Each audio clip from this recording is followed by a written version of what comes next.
Diclofenac एक medicine, ठीक है, डाइक्लोफेनिक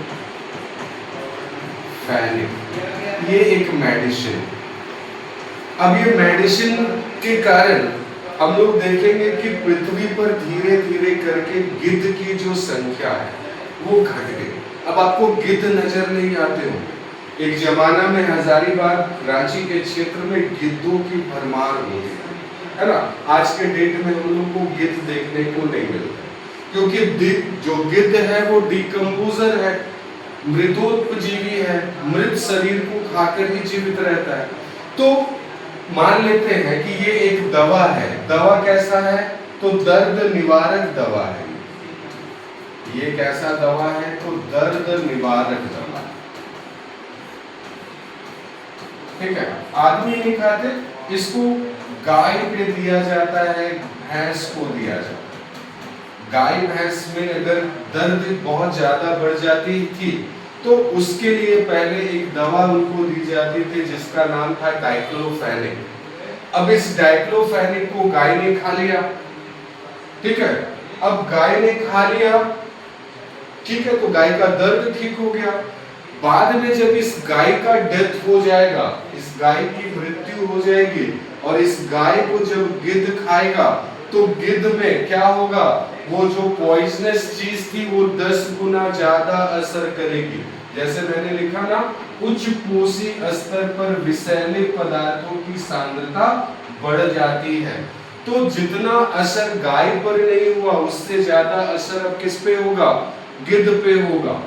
परिणाम स्वरूप क्या होगा? जैसे ही गाय को गिद्ध खाएगा उसका किडनी फेल हो जाएगा और उसका डेथ हो जाएगा, है ना।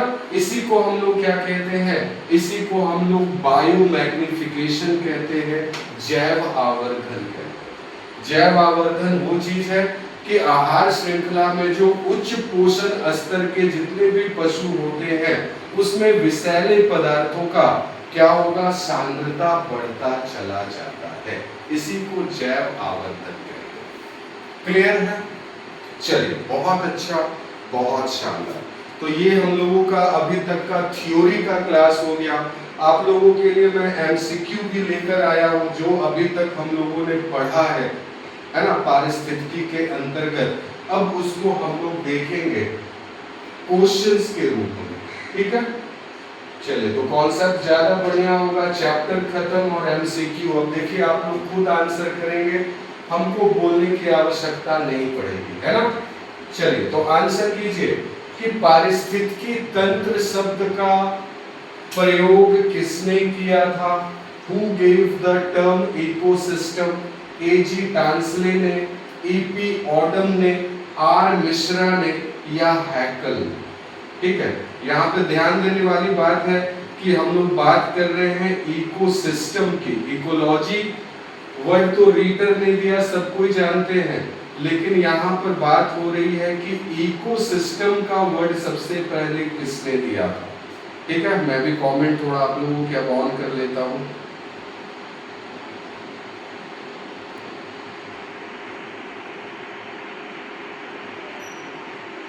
चलिए, आंसर आप लोग तब तक करेंगे, फिर मैं इसका व्याख्या भी करूंगा कि इसका आंसर ऐसे क्या होगा।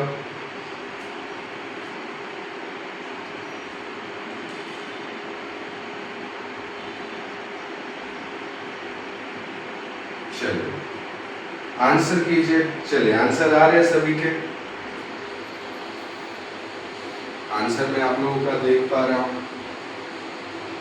चलिए, तो पारिस्थितिकी तंत्र शब्द का सबसे पहला प्रयोग जिस व्यक्ति ने किया उसका नाम की ओर गए हैं सभी को बहुत बड़ा थम्स अप मेरी तरफ से, सबको बहुत बड़ा थम्स अप जिन लोगों ने भी एजी टांसले को पिक किया है।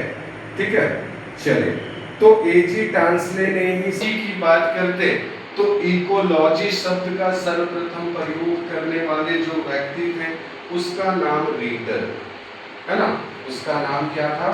रीटर। रीटर ने सबसे पहले किस वर्ड को यूज किया था?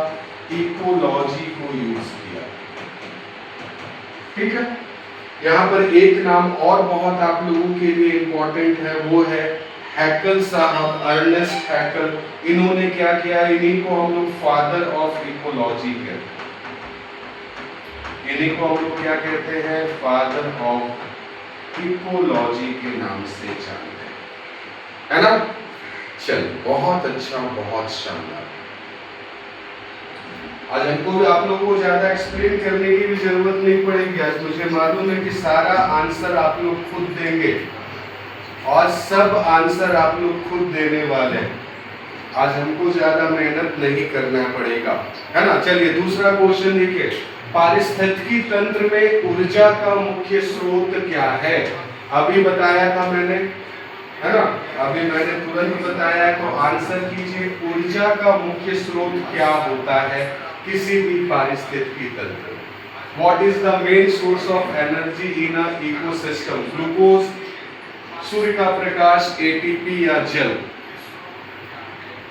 चले बहुत अच्छा, अरे क्या बात है, भरमार लग गई है एकदम सही आंसर की। बहुत बढ़िया, अभी तक से किसी का भी आंसर गलत नहीं आ रहा है, एकदम सही, एकदम सही, ठीक है। चलिए तो इसका राइट आंसर क्या, सूर्य का प्रकाश। इसीलिए मैंने बताया था कि एक बार थ्योरी कंप्लीट होगा, सबका आंसर आप लोग खुद देंगे। देखिए यहाँ पर मैंने कहीं लिखा है कि स्रोत क्या होता है, तो ऊर्जा का स्रोत सूर्य होता है ना। बहुत बढ़िया, बहुत शानदार, बहुत शानदार। चलिए तीसरे क्वेश्चन पे आते हैं, ठीक है। ज्यादा क्वेश्चन नहीं है, 10-12 क्वेश्चन होंगे। चलिए अगला क्वेश्चन देखिए, ऊर्जा प्रवाह के 10% नियम को किसने दिया था। 10% law of energy transfer was given by Lindeman, Odum या टांसले या डार्विन। आंसर करेंगे क्वेश्चन नंबर 3। ऊर्जा प्रवाह के 10% नियम को किसने दिया था। लिंडमैन, ओडम, टांसले या डार्विन। चलिए आज हमको उम्मीद है कि आप लोग एक भी क्वेश्चन गलत नहीं करेंगे, ठीक है। चलिए अभी तक सभी का आंसर एकदम सही आ रहा है और मैं दिखाते भी जाऊंगा कि ये चीज मैंने अभी आप लोगों को पढ़ाया कहाँ है और देखिए क्वेश्चंस आप लोगों से कैसे टैकल हो रहे हैं, है ना।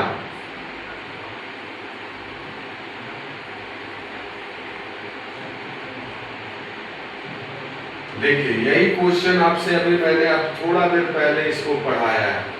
क्या लिखा हुआ है, लिंडमान का 10% ऊर्जा नियम कि हर पोषण स्तर पर ऊर्जा 10-10% होकर कम होती है ना। तो इसका राइट आंसर क्या हो जाएगा, इसका राइट आंसर लिंडमान हो जाएगा।